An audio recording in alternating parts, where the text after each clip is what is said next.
وقل رب زدني علما. Sempat ada pertanyaan berkaitan dengan masalah zakat fitrah.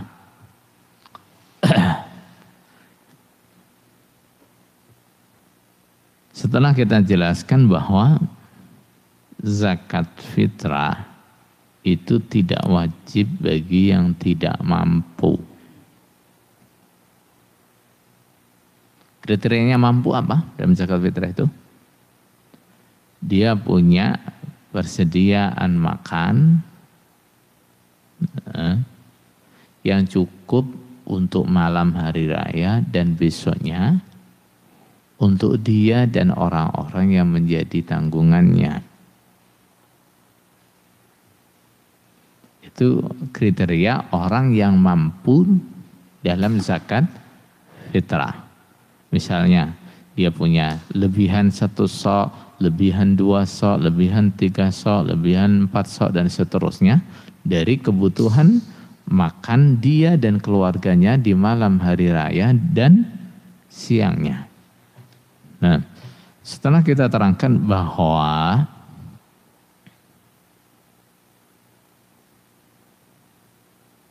orang yang tidak mampu zakat fitrah itu tidak wajib zakat fitrah. Ada beberapa teman, nah, terutama saudara tua yang masih perhatian kepada kita. Alhamdulillah. Nah, yang menyangkal dengan dalil bahwa budak saja wajib zakat fitrah. Anak kecil bayi saja wajib zakat fitrah. Budak dan anak kecil itu kan berarti nggak mampu. Budak nggak punya harta, anak kecil juga. Nah, dia nggak punya kemampuan, katanya begitu. Terus bagaimana kamu menggugurkan zakat fitrah bagi orang yang tidak mampu? Saudara sekalian, perlu kita bedakan antara golongan yang tidak mampu. Orang yang tidak mampu itu ada 2 macam. Yang pertama, tidak mampu tapi ada yang menanggung. Dia memang masih pengangguran misalnya, nggak punya kerjaan, ya, hidupnya masih numpang sama orang tuanya, nafkahnya masih ditanggung orang tuanya. Atau budak, dia nggak punya harta, tapi dia ada yang menanggung dia. Siapa? Yang menanggung dia siapa? Majikannya. Yang menanggung dia majikannya. Nah, zakat fitrah bagi orang-orang yang ada penanggungnya ini wajibnya bagi siapa? Wajibnya bagi walinya. Nah, kalau anak kecil walinya, kalau budak ya majikannya yang berkewajiban mengeluarkan zakat mereka. Ya, bukan budak, bukan anak kecil, itu bukan. Nah, ini zakat fitrah nggak gugur dari mereka, tapi yang berkewajiban siapa? Penanggungnya, walinya atau majikannya. Yang kedua adalah orang yang tidak mampu dan tidak punya penanggung. Nggak ada yang menanggung dia.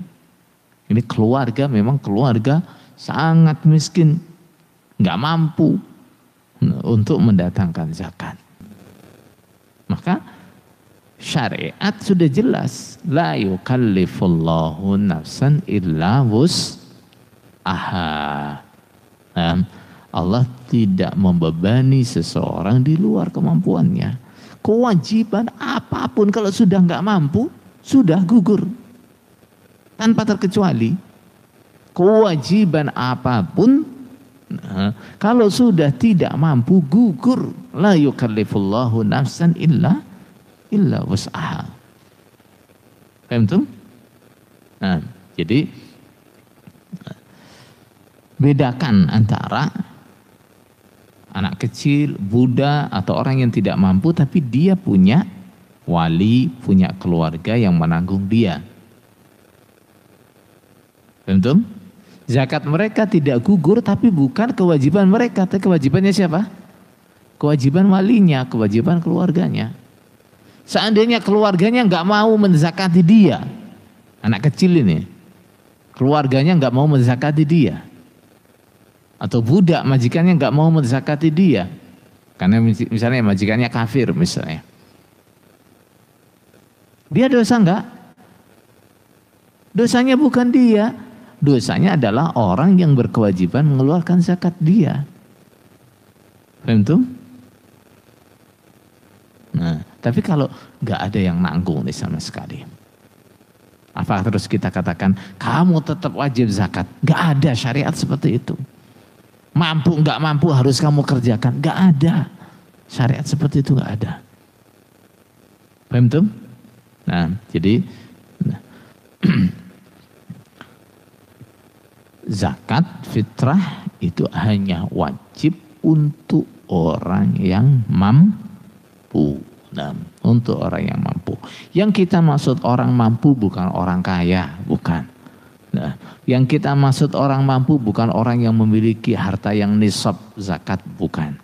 Nah, kriteria mampu yang sahih dalam mazhab itu adalah apa? Nah, kriterianya adalah dia punya lebihan 1 sok, 2 sok, 3 sok, sesuai dengan berapa jumlah keluarga dia.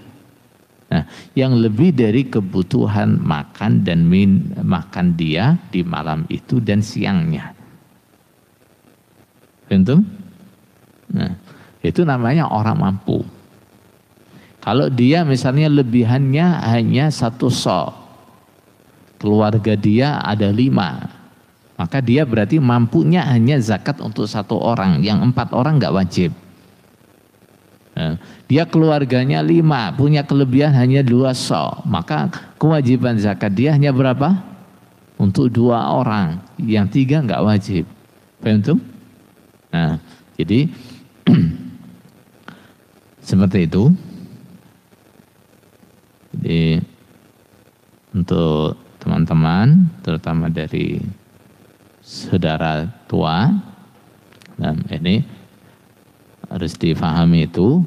Nah, jangan sampai berlebih-lebihan sampai bahkan ada yang mengatakan kita ini mengingkari rukun Islam. Nah, zakat itu adalah rukun Islam. Nah, sekarang mengatakan zakat tidak wajib berarti mengingkari rukun Islam. Siapa tahu mengatakan zakat nggak wajib? Tentu. Bahkan dalam masalah zakat fitrah kita katakan memang ada mazhab yang mengatakan zakat fitrah itu tidak wajib, zakat fitrah itu sunnah. Tapi kita memilih yang mana? Mazhab yang mewajibkan zakat fitrah karena jelasnya dalil. Tentu. Jadi kita tidak mengingkari wajibnya zakat fitrah, tidak. Nah, apalagi zakat secara umum, tidak. Nah, jadi jangan berlebih-lebihan. Nah, sehingga terus mengatakan kita mengingkari rukun Islam, mengingkari wajibnya zakat, kemudian dijadikan sebagai hujah berarti sudah kafir. Nah, saudara sekalian, itu kebiasaan karena rusaknya akidah. Nah, maka perbaikilah akidahnya, nah, supaya muamalah kita, cara kita berinteraksi dengan saudara Islam yang lain itu jadi benar. Selagi akidah itu masih tetap, nah, hanya ingin mengatakan yang Islamnya sah hanya golongannya, yang lainnya tidak sah, maka kita akan terus sibuk untuk mencari dalil-dalil, alasan-alasan untuk mengkafirkan orang di luar golongan kita. Tentu? Nah, selagi akidah takfiri menganggap di luar golongannya itu kafir masih tetap belum dihilangkan, maka teman-teman ini akan terus sibuk mencari alasan untuk mengkafirkan orang di luar golongannya. Tentu padahal tidak ada dosa yang lebih besar dari itu. Rasulullah bahkan mengatakan, barang siapa menuduh kafir saudaranya, maka tuduhan itu akan kembali kepada dia bila yang dituduh tidak seperti tuduhannya. Hati-hati. Jadi akidah yang tidak benar itu harus ditinggalkan. Karena dampaknya buruk, dampaknya jelek.